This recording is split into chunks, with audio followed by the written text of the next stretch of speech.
quais atitudes práticas uma pessoa branca deve ter para se tornar um aliado da causa? Muito bem, vamos lá, Ade. Vamos para mais uma aula aqui. Terceira pergunta. O entendimento da questão racial e do preconceito, ele é o ponto de partida, né? A gente tem que realizar e entender. Ouvir quem tem conhecimento de causa, se colocar como aprendiz sobre o assunto, e eu posso dizer que é realmente chocante, é revelador ouvir tanta verdade, ao mesmo tempo que causa um sentimento de urgência, meio desesperador, de ser uma coisa inaceitável que a gente precisa terminar.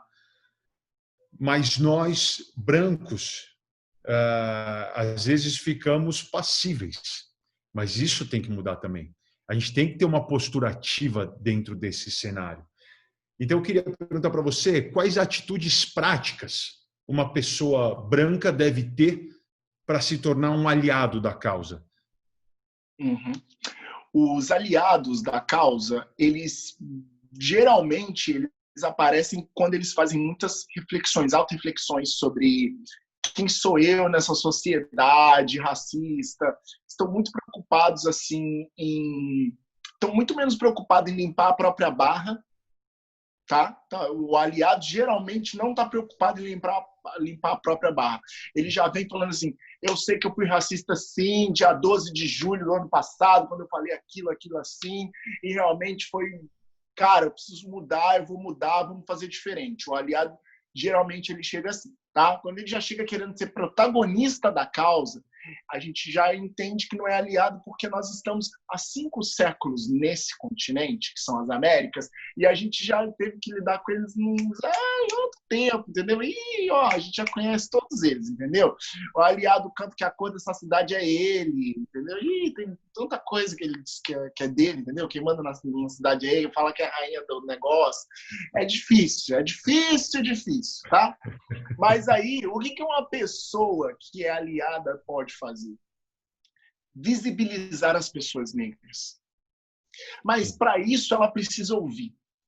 Ela ouve e ela fala para os seus sobre o racismo que ela está enxergando. Entendeu? Ela ouve e fala para os seus sobre o racismo que está chegando, que ela está enxergando, que ela vê e como ela precisa combater isso primeiro dentro de casa. Tem um provérbio chinês, acho que é do século 3 ou 4, que diz o seguinte assim: antes de querer dar uma volta no mundo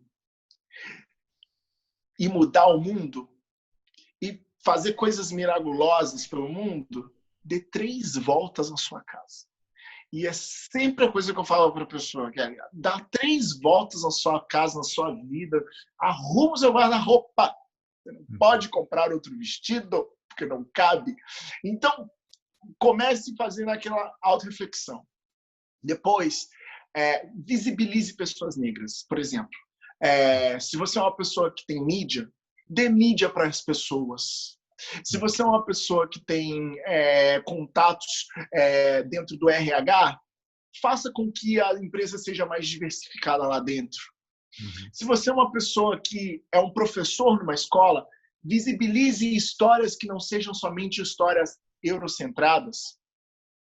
Um professor de história, por exemplo, um professor de matemática, por exemplo, pode trazer para os seus alunos algumas histórias sobre a matemática na África, por exemplo, e sobre como na África algumas culturas desenvolveram formas de contar diferente. Então, cabe para todo mundo, vai dar exatas até a engenharia. Na engenharia, você pode chegar na engenharia e falar assim: gente, e como eram construídas as pirâmides e como eram construídas as casas na África subsaariana, por exemplo? Você tem várias formas de falar. Você vai falar na genética. Fala para mim como os africanos combateram o vírus Ebola. Foram eles que descobriram a própria cura para essa doença que assolou parte do continente do oeste, do continente africano. Então, a gente pode conversar sobre isso visibilizando as histórias.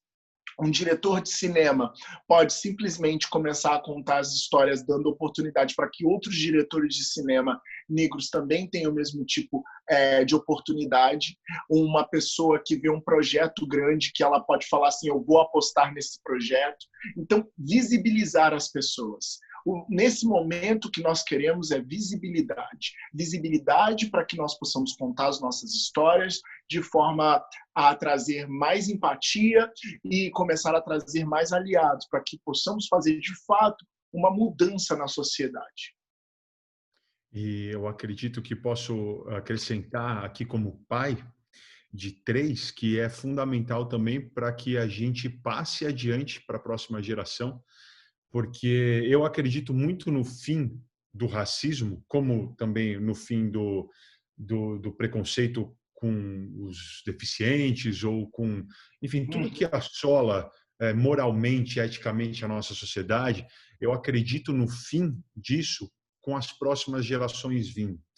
Porque nós estamos aqui nesse movimento, mas, putz, por mais triste que seja, eu arrisco dizer que a gente não vai ver essa mudança. Mas meus filhos vão ver mais. E os filhos deles talvez comecem a ter, de fato, um novo solo para pisar, uma nova realidade para lidar, e aí os filhos dos meus netos podem, de fato, viver numa sociedade equalitária se a gente começar esse trabalho de base hoje.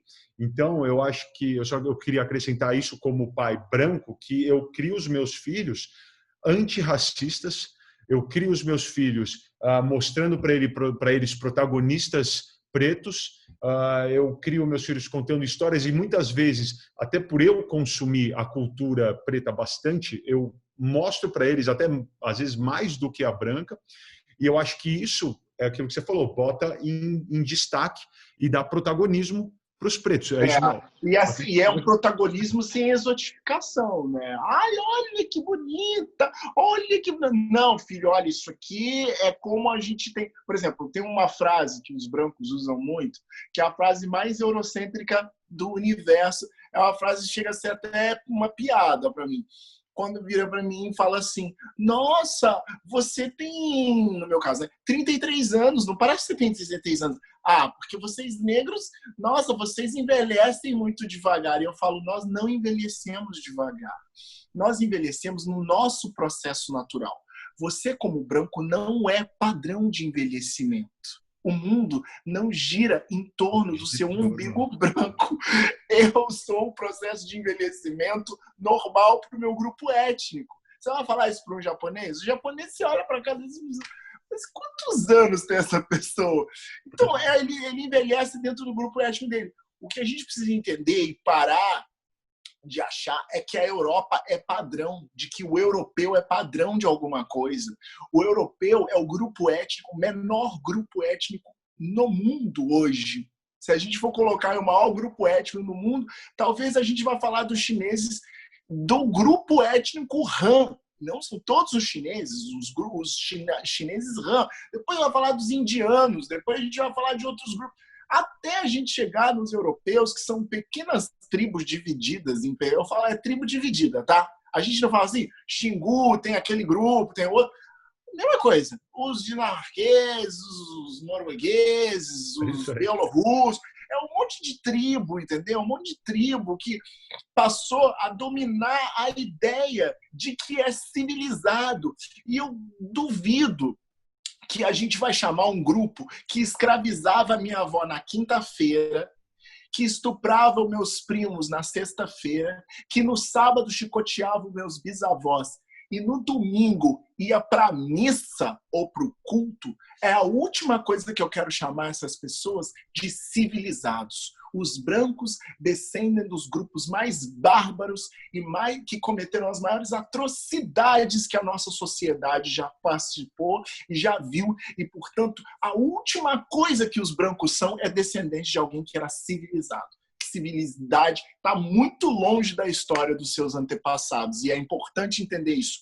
Dói muito. Mas é, portanto, um exercício para a gente continuar promovendo essa evolução que a gente tanto deseja para a sociedade. E quando você fala que você quer ver que seus filhos não vejam isso, ou vejam menos, e os seus netos, veja que, por exemplo, na história dos filhos do Martin Luther King, eles hoje continuam vendo o que está acontecendo nos Estados Unidos algo que o pai deles lutou 60 anos atrás e que foi assassinado por conta disso. Portanto, vivemos uma sociedade que precisa realmente entender que esse tipo de avanço precisa ser muito mais acelerado. A gente faz isso com muita morosidade, muito devagar. A gente precisa ser mais rápido nisso. Então, você falou dos seus netos e realmente, se a gente tiver que esperar para os seus netos verem isso acontecer, a gente precisa começar pelo menos agora.